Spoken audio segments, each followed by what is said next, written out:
उत्तर प्रदेश में विधानसभा चुनाव का काउंटडाउन शुरू हो गया है। सभी पार्टियां राजनीतिक मैदान में उतर चुकी हैं, सियासी गलियारों में चर्चाएं तेज हो चुकी हैं। तो ऐसा मौका है तो ईटीवी भारत भी इस चौपाल पर निकल पड़ा है, चुनावी चर्चा के लिए निकल पड़ा। हमारे साथ तमाम यहाँ पर आम जनता है जो बताएगी कि इस सरकार से उनकी क्या अपेक्षाएं थी, उन अपेक्षाओं पर ये सरकार कितनी खरी उतरी है, और अगर नहीं उतरी है तो अब के उत्तर प्रदेश में कोई बदलाव चाहते हैं और किस तरह की सरकार इस बार वे चाहते हैं। हम उनसे बात करेंगे।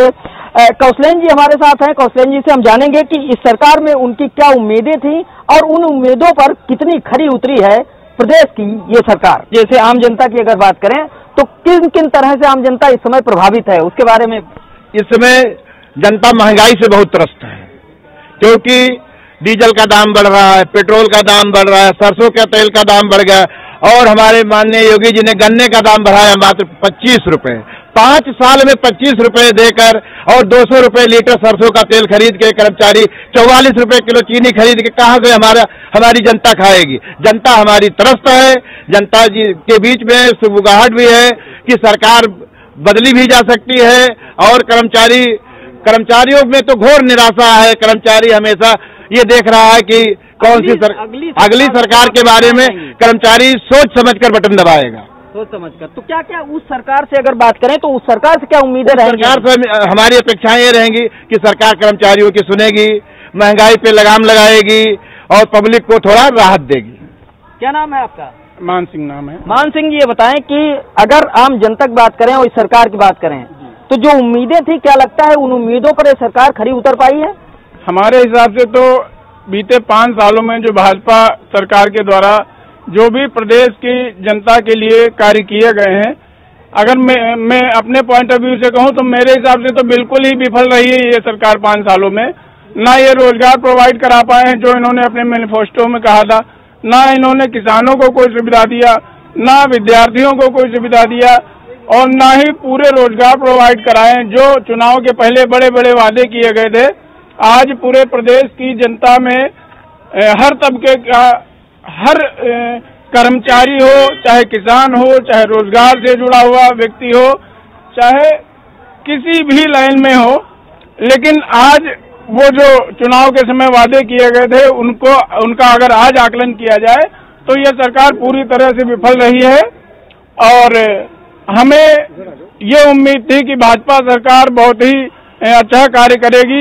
हमने पूर्ण बहुमत से भाजपा सरकार को गद्दी पे बैठाया था, मुख्यमंत्री बनाया था ऐसे व्यक्ति को, माननीय योगी आदित्यनाथ जी को, कि ईमानदार व्यक्ति हैं और ये राष्ट्र हित में, देश हित में और जनता हित में कार्य करेंगे। अच्छा मान सिंह जी, ये तो ठीक है। तो अब क्योंकि चुनावी साल है अगला, वादों के तो फहरिस्त लंबी हो जाएगी, सभी पार्टियां विभिन्न वादे करेंगी। अभी तक जो पार्टियों ने वादे किए थे, सरकार बनी बीजेपी की, नहीं आप मानते हैं कि पूरे हुए, आगे भी तो वादे तो ऐसे ही होंगे। उनसे कैसे आप ये उम्मीद लगाएंगे कि वो वादा पूरा ही करेगी अगली कोई अलग सरकार बनती है? तो जनता सिर्फ उम्मीद ही लगाती है, और आपके चैनल के माध्यम से मैं निवेदन करता हूं समस्त राजनीतिक पार्टियों से कि जनता की भावनाओं से खेलना बंद करें। आपने 10 पैसा अगर दे पाना है तो 8 पैसे का ही वादा करें। आपको अगर 1 लाख रोजगार दे पाना है तो 80,000 का वादा करें, लेकिन अपने वादे पूरे करें। आज ये जनता जनार्दन जो है वो आपसे उम्मीद भरी निगाहों से सरकारों की तरफ देखती है। 10 साल, 15 साल, 20 साल हो गए, सरकारें आती रही, जाती रही, लेकिन आम जनता की किसी सरकार को, मैं किसी एक पार्टी का नाम नहीं ले रहा हूँ, कोई भी सरकार हो पिछले 20 सालों में उसने उत्तर प्रदेश की जनता के लिए, उनके हितों के लिए, उनके लिए जो कार्य किए हैं उनकी अगर गणना किया जाए तो मुझे ये समझ में आता है कि आज प्रदेश की जनता सिर्फ राजनीतिक पार्टियों के हाथ की कठपुतली बन गई है, और सिर्फ जनता को चुनाव के समय याद करती राजनीतिक पार्टियां, और चुनाव हो जाने के उपरांत घोर शोषण होने लगता है उनका। इस भाजपा सरकार के आने के समय में कड़वा तेल 60 रुपए लीटर था, और इन 5 सालों में कड़वा तेल 200 रुपए लीटर हो गया है, जो नॉर्मल ब्रांड का आता है। अगर अच्छी ब्रांड का लिया जाए 300, 400, 500 रुपए में जा रहा है। और जो रोजगार देने थे वो तो मुझे कहीं दिख ही नहीं रहे। रोजगार के नाम पे जीरो, महंगाई 4 गुना 5 गुना बढ़ चुकी है, लेकिन प्रदेश की जनता के लिए कोई भी पार्टी, कोई भी सरकार कोई काम नहीं कर पा रहा। क्या नाम है आपका? मेरा नाम दिनेश पांडे है। पांडे जी, योगी सरकार अगर नंबर 10 में से देने हो कितने नंबर देंगे? सरकार तो पूरी तरह से विफल है, लेकिन अब जनता क्या कह रही है ये तो समय बताएगा। क्या नाम है आपका? संदीप सिंह। संदीप जी, जी, क्या लगता है आपको सरकार कितनी खरी उतरी है? सरकार एकदम सफल है। सफल है? सफल, एकदम सफल। एकदम सफल जी। अरे यहाँ तो जितने थे सब सारे है, सब अपने हक की लड़ाई सब लड़ते हैं, चाहे कोई भी सरकार आए। हाँ। चाहे सपा आवे चाहे बसपा तो आवे। ये बताइए, ये इतने लोग बताए विफल, महंगाई बता रहे, तेल इतने में पहुँच गया, बेरोजगारी, आप सफल पहले आप ऐसे हाँ, हम ऐसे हैं दरअसल। क्या नाम है दादा आपका? मेरा बलराम सिंह नाम। बलराम जी, आपने तो आज तक पता नहीं कितनी सरकारें देखी होंगी, हाँ। इतनी एज हो गई है। अगर बात करें वर्तमान सरकार की, आपकी नजर में इससे पहले सबसे अच्छी सरकार कौन मानते हैं? आपने बहुत सरकारें देखी, इससे अच्छी हमको कोई सरकार नहीं मिली आज तक। वो यही नहीं आपकी नजर में? लूट होती, किसी मक्कारी होती, किसी में कुछ होती, लेकिन इस सरकार में कोई लूट मक्कारी नहीं, केवल संविदा वालों को काम नहीं होता, बाकी सबका काम हो रहा है। तो देखिए वो तो, क्या नाम है आपका? श्रीवास्तव जी, एज आपकी इतनी हो गई है, सरकारें न जाने कितनी देख डाली होंगी, अभी तक आपकी नजर में वर्तमान सरकार को 10 में से कितने अंक देंगे? और अभी तक कौन सी सरकार आपकी नजर में अभी तक सबसे अच्छी रही? 10 में से 8 अंक देंगे योगी सरकार को। 8 अंक? किस बात को लेके 8 अंक? यहाँ तो सब 0 1 दे रहे हैं। 0 हम बताएंगे।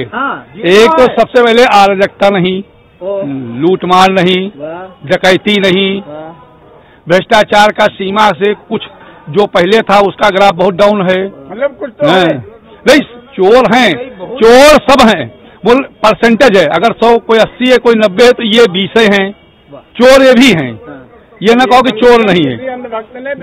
20% है। तो हमारी निगाह में योगी सरकार, अब आप कहिए कि पीछे सपा, हम लोग संविदा अप्रेंटिस से थे, आप समझिए, और सरकारों पर हमने धरना प्रदर्शन, लाठी डंडा गोली सब खाई, 35 पैसे मिलता था, उसमें से बाबू रफ्तार ले जाता था 1 किलोमीटर के, 10 रुपए क्यों नहीं दिया जा रहे हो? सी चक्के के हैं, स्टेशन चार्ज कहता था या ड्यूटी कलर कहता है 20 रुपये 50 रुपए लाओ तो देंगे, तो हम नहीं जाते थे, तो हम लोगों के हमको मिलता था 20 रुपये 25 रुपये। ये तो चलिए मान लिया, हाँ। ये ठीक है, लेकिन अब 10 में से 8 अंक आप दिए हैं, तो 8 अंक में ये महंगाई हुई, बेरोजगारी हुई, तमाम ऐसे मुद्दे हैं जिस पर सरकार घेर रहे हैं, तो कैसे 8 हो गए? नहीं, कैसे आप कह रहे हैं बेरोजगारी महंगाई है?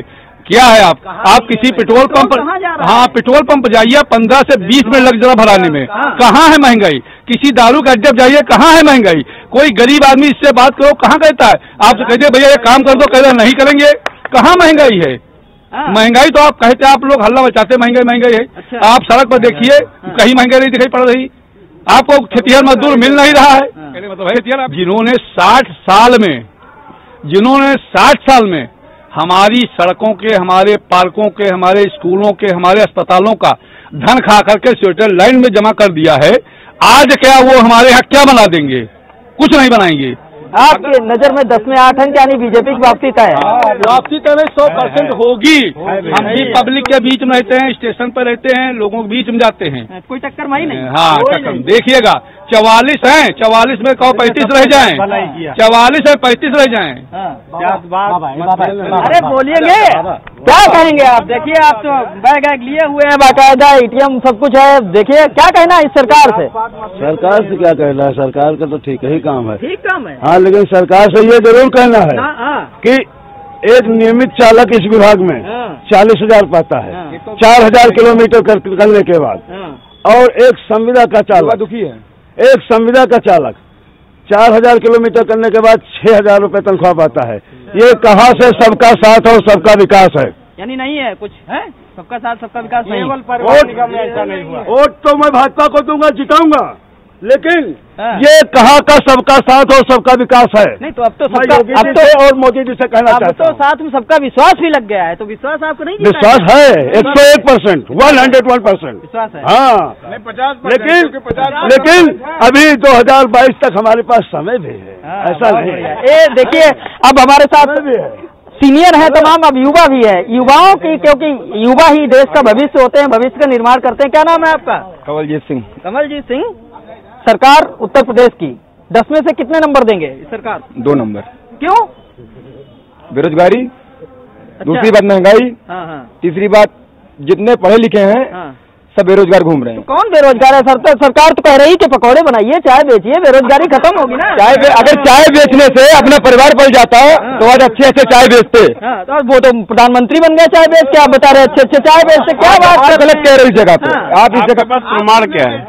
प्रमाण क्या? प्रमाण तो चाय चिल्ला चिल्ला के मंच पर कहते हैं कि मैं चाय बेचता स्टेशन पर। कि उन्होंने प्रमाण जो कहेगा, आप सामने कह रहे हैं, जो बात कर रहे हैं, तो भाई प्रमाण वही होता है कि सामने। कल आप आलू बेचते थे, हम कह रहे कल आप आलू बेचते थे, प्रमाण बताइए। प्रमाण बताइए, आप आलू बेचते थे। तो ये तो उनसे कहा जा रहा है।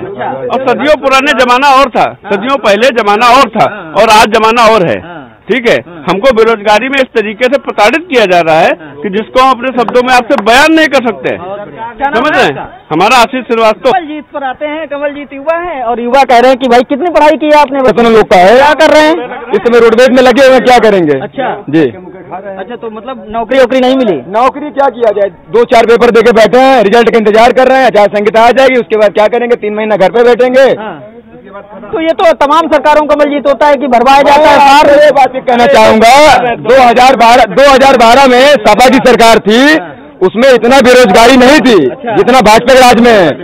आपको पता होगा, आज के पहले कांग्रेस सरकार थी, मनमोहन सिंह प्रधानमंत्री थे, 75 रुपए में पेट्रोल था। ठीक है, तब इतना नहीं, आज 106 रुपए में है। ये बताइए क्या करेगा किसान? 106 रुपए में, 94 रुपए में डीजल है, 94 रुपए में डीजल है। किसान की बात नहीं, सरकार का विरोध कर रहा हूँ। ये भाई साहब गलत जा रहे हैं। हमारी डीजल और पेट्रोल की कोई बात नहीं, हमारे अपने इस पेड़ की बात है। जो हमको 14,000 मिल रहा था वो 7,000 मिल रहा है, जो 17,000 मिल रहा था वो 6,000 मिल रहा है। जबकि हम कोरोना वॉरियर थे, हमने जो मर रहे थे, जो जी नहीं पा रहे, सड़कों पे लौट रहे थे, उनको लेके हम घर गए अपनी मौत की परवाह न करके, हैं। और जिन लोगों को आज इस तरीके से प्रताड़ित किया जा रहा है कि हम लोग भुखमरी की कगार पे, हमारे घर को खाने को रोटी नहीं है, ये लोग मिला के। अब जो नई सरकार आप चुनेंगे, कम ही समय बचा है, किस तरह की अपेक्षाएं उस सरकार से आपको? अपेक्षाएं इससे बेहतर होंगी, जो सरकार चल रही इससे बेहतर होगी। क्या आपके मुद्दे होंगे कि क्या क्या होना चाहिए उस सरकार में अगली जो हमें मिलेगा? मुद्दों की बात बता दें। आप भी थोड़ा बहुत पढ़े लिखे हैं, हम भी थोड़ा बहुत पढ़े लिखे हैं। पढ़े लिखों की बात बता दें, आप BSc पास है और एक लड़का B.Tech करे हुए होता है। ठीक है, हमारे योगी जी जो हैं वो केवल BSc करे हुए हैं, और उससे बढ़िया हम सपा सरकार। तो ऐसे तो आपके परिवहन मंत्री अंगूठा टेकते, तो क्या मतलब उन्होंने परिवहन नहीं चलाया? चला पा रहे होते तो ये स्थिति नहीं होती। चला पा रहे होते तो ये स्थिति नहीं होती। जो स्थिति पहुंच गई ये होती नहीं, इससे बेहतरीन स्थिति होती अगर पढ़े लिखे, कलम में दम होता। तो उनको कलम को मालूम ही नहीं है। हमारे पूरी परिवहन को हमारे अधिकारी लोग चला रहे हैं, जो उनको बता रहे हैं वो समझ रहे हैं। बहुत बढ़िया। एक मांगे यही सरकार पे, आप लोग बताइए, जितने भी कर्मचारी हैं सबका समान अधिकार होना चाहिए, समान वेतन होना चाहिए, सबको एक निगाह से देखना चाहिए।